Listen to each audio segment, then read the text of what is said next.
right, everyone. So I'm really excited to introduce our second speaker of the night. She also has 3 fun facts.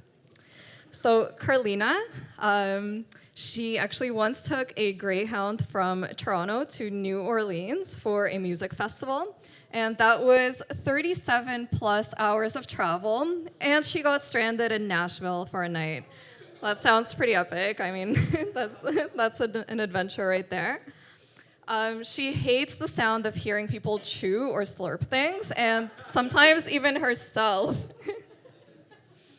And she spends more money on live shows and concerts than she willingly admits, and she just doesn't check the receipts.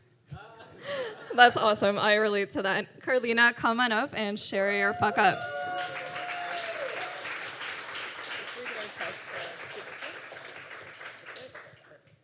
Had to ask the question because I'm going to fuck up using this thing here. Okay, so hi everyone, I'm Karlena. Are you going to say hi back?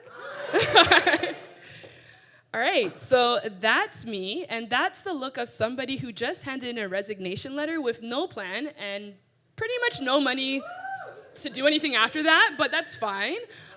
So how did I get there? So I was grateful enough to be able to get hired in my dream line of work before I graduated. So the disclaimer for that is I graduated in October instead of June, so that was a fuck up. There was 4 months of me finding a job, but I just tell people that just because it sounds better. And it's kind of similar to dating. Like, you're desperate, it's been 4 months, you're looking for someone, and someone just gives you some attention, and you're like, yes, I'll take it, there's no one else that wants me, let's do this. That was the experience, and I should have known better that there's probably a lot of things that I was overlooking that I probably would have known if I was dating some other people and they're interested too. But anyway, fast forward to a year and a half, I end up being that comfortable girlfriend who's pretty much still doing what I need to do to keep everyone happy, but I know that I don't want to be in this relationship. And then another year passes, probably a year too long, and I realize, okay, I need to get out of here. So I send that message saying, you know, it's not you, it's me. I just want to try some new things and try a new adventure. And yeah, I got out of there. So this is me in Jamaica. So as I said, I had no plan. I didn't have much money saved, but the money that I saved, I decided, why not go and spend it 6 weeks in Jamaica and just blow all that money that I have because I need to find myself. So that was definitely a fuck up. I had a great time, but being there was really just enjoying the sun and the sand, but also thinking like, yo, Karlena, you don't have a plan when you get back to Canada, like, and you're using up all this money, but every time I thought about it, I was like, just get me another rum punch, I'll be fine. So that is essentially how the fuck-ups pretty much just kept going. So I was there for 6 weeks, had a great time on the beach. I love memes, so hopefully you like memes too. And so I come to Canada in the fall, and I realize, okay, you really don't have a job lined up. You've spent maybe $2,500 that you had saved on this like amazing vacation. You came back home with a boyfriend. A lot of fuck-ups, but yeah, so then I realized, okay, I have to start this whole art of seduction. And in my opinion, seduction doesn't only work for relationships, it works in professional and business life too. So I was on the road to starting entrepreneurship. Both my parents own businesses, so I figured, okay, it can't be that hard. I've seen it my whole life. I can probably be successful at this. So I decide I need to find out how I'm gonna seduce someone to hire me part-time, and then seduce some other people to hire me as an event coordinator so I can actually be a success because everyone from that company I was with follows me on Instagram and everywhere. So I had to prove that I'm not a fuck-up. And I have a question for you all in the room. So, how many of you are familiar with any or all of the apps on here? Raise of hands. Yeah, me too. I think I have all of them on my phone, so. So, now is you're honest about that, but the secondary question is how many of you have either ghosted someone on one of these apps or has been ghosted? All the hands should be up. I know someone has ghosted you and you've been ghosted on one of these apps. So this is basically my story of how I was professionally ghosted even though I seduced the shit out of them. So for those of you in the room that aren't aware of what ghosting means, it's essentially when you just stop talking to someone altogether. You don't give them a reason. It's usually in romantic relationships or when you're looking to date someone, and you just stop answering phone calls, text messages. You're pretty much just left on red. So this was me. So I was Buddy. So as I said, I was like, okay, I'm gonna need to start this whole business thing. So what do you do when you have a business and an idea? You register it. So I take the money that I have left over, I register this business, and I'm able to find my first prospective client on my own merit. So like no referrals, like strictly like they don't know who I am, and I'm like excited. I'm like, okay, I'm gonna have to land this, because like, granted, I haven't saved a lot of money, so now this is like do or die. So I'm desperate. I'm like taking anybody that will have me. So just like Buddy's here talking about what this amazing date that he's gonna have and how great it's gonna be, that was me before that meeting. I was like, okay, this is what the prospective event's gonna be. I need to come up with all of these ideas, and I just need to kill this and like knock it out of the park. Thankfully, I did, or so I thought. So I had that meeting with them. They love my personality. They were excited to work together. We have our conversations. I send my thank you email, and then I say, here's my invoice for my services. And then instead of waiting for them to pay me the deposit, I decided, I really want to knock this out of the park. So I start doing research and traveling and venue visits and meeting with people, because I'm just so excited and not thinking about, okay, like the day went so well, there's no way that like this is not going to work out.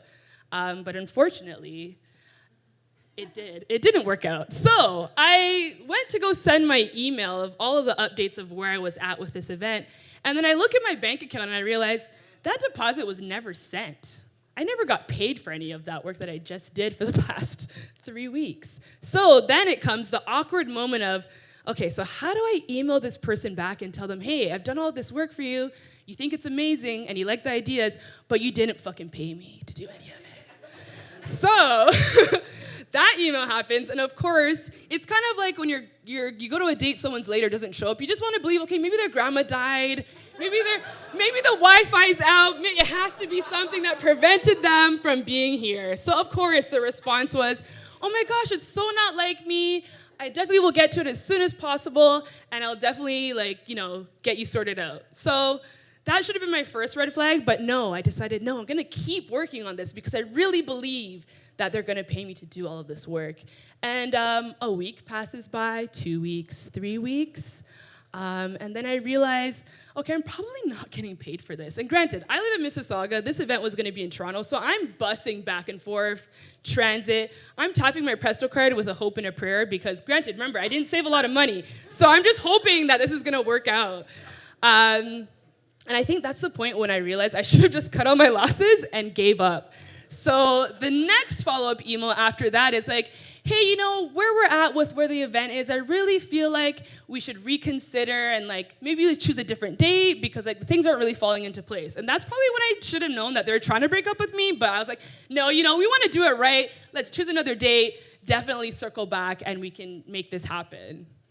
And that's when more weeks went by and never heard anything back. And I was like, okay, that's fine. So I had a Squidward moment where I was like, okay, that's cool. I thought we just wanted to, okay, that's okay, that's fine. And then to add icing on the cake to that, I then go on social media, and social media is great for this. I see that the event happened just without me, with a speaker that I know that I was gonna suggest to them. So all of this happened basically without me. So it's kind of like you dated that person, it was great, they ghosted you, and then they post their new bae, and you're like, what? My text is still on red. And then cherry on the top, apparently I'm on their email list, so now I'm getting invited to their events, and I'm like, really? You didn't pay me for all the work I did, and now you're just inviting me to the events that you didn't get me to plan for you? So I'm like, okay, that's cool, that's fine. So I say all that to say there were some takeaways that I had. So, number 1, don't give up all your goodies on the first date. I know your parents want me to tell you don't give it up all on the first date, but it's true. I know all of us in the room, we want to show that we're very inept in what we do and we know what we're talking about, but don't let your brain get picked to the point where they don't need you after that. Just make sure. And in that, don't get ahead of yourself. So pace yourself. If you need to take a chill pill, calm down, just know okay, just be cool. Just be cool. Because they can see the desperation when they can sense it. And then thirdly, hold people accountable. In that situation, if you're wondering, that email is still unread, and it's 6 months now, or a year now. So hold people accountable. Be able to call people out on their shit, on their behavior. Like, you deserve to have that clarification, or if they decided that they wanted to go into a different route, you have the right to ask that, right? The whole idea of they'll get the hint, which is very common in ghosting, like, oh, they'll get the hint. That's an easy way out, advocate for yourself. And lastly, I know it sounds super cliche, but shake it off. I've had to teach myself this too. It's like, it's okay. Compatibility doesn't necessarily mean that it's like you and it's about you. Sometimes you just don't have a good fit, and then that's okay. So yeah, shake it off. And that's my story of how I got professionally ghosted.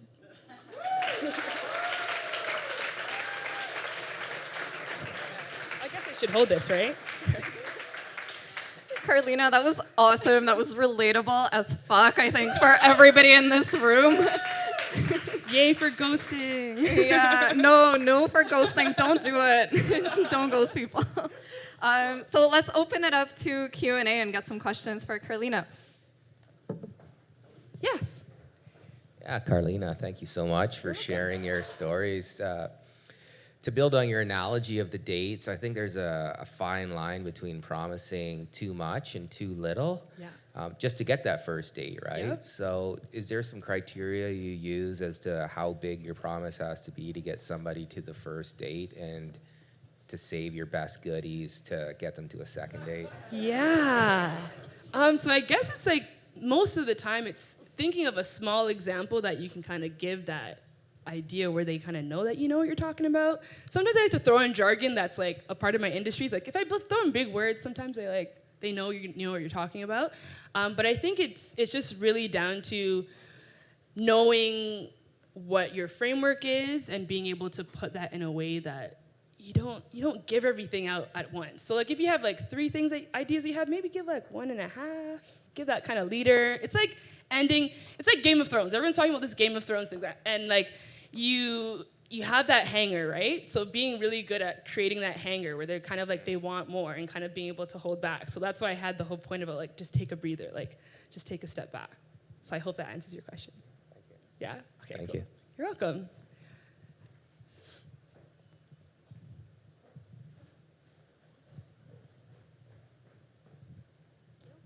Hi, that was a great story. Thank Hi. you for being so upfront. So for a first experience, in the moment when it happened, it was probably really shitty to, have to go through that. But, in retrospect, obviously it's a blessing in disguise. You learned a shit ton on your first customer. Yeah. So the points that you had listed on that previous slide were obviously really well articulated. Mm-hmm. Now, were you able to reflect and gather those points right after, or how long did it take you to really have that realization and form those thoughts and takeaways? I think it definitely took some time, and I think the next client I almost redid the same thing, but having that at the forefront of my mind, like having that email flagged, even though I put it to unread so I could pretend that I didn't see it, but having that reminder of, okay, this is how you messed up the last time, and knowing those signs along the way, that kind of helped me kind of create a formula of what to look out for. And to be quite honest, it was about 6 months after where I actually came to that point where I was like, okay, like, this is how I need to structure my business, and this is like what I can kind of sense when someone is trying to do that, because it happens all the time. People come to you and they know that you know your stuff. They're gonna wanna ask questions, and then it's just being able to know what is like paid goodies and what's for free goodies. Pretty much. Did you close the second client? Yes. It's a multi-event cross cities, so I'm super excited for that. Yeah. And it was definitely getting them to pay that investment up front. Yeah. Cool. Oh, question here. You totally crushed that, by the way. That Thank was awesome. you. Yeah. I'm really curious, like, how has this experience, Karlena, like, how has it shaped how you create payment milestones? Because I know that, like, especially in like service-based, it can be really difficult, like when your payment milestones are kind of tied to deliverables, because then clients are in control of when those happen. Yeah. So how, like, what actions have you taken and what are you doing now? Yeah, so I think what I'm doing now is just doing a better job of what that pre-work looks like.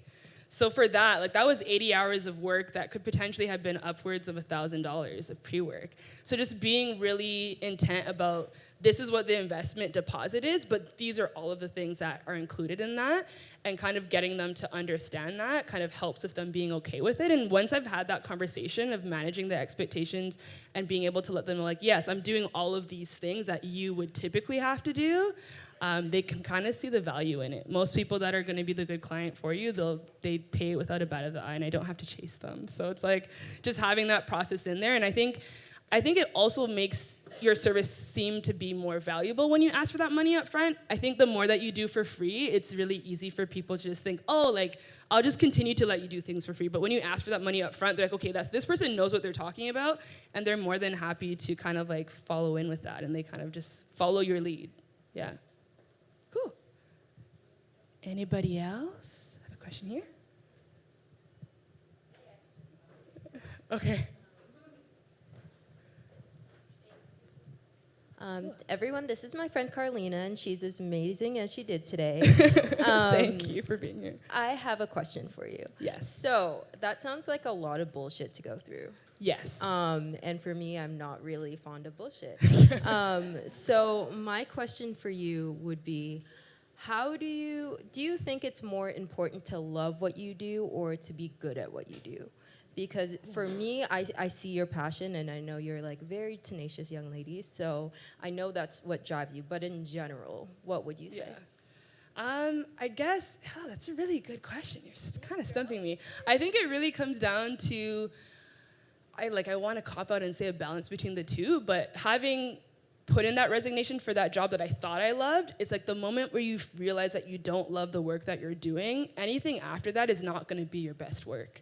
So I think it's really important for you not only to be good at what you do, but to have a love for it so that you can balance that out. And I know it sounds super like granola and like woo-sha, but like if you don't love what you're doing every day to a certain extent, despite all the bullshit, then it's like, what's the point, right? It's really hard to like deal with tough clients and like go out there and like promote yourself and go through all of that if there's not enough of what you're doing that you actually love, right? Yeah. That's what I would say. So one more over here.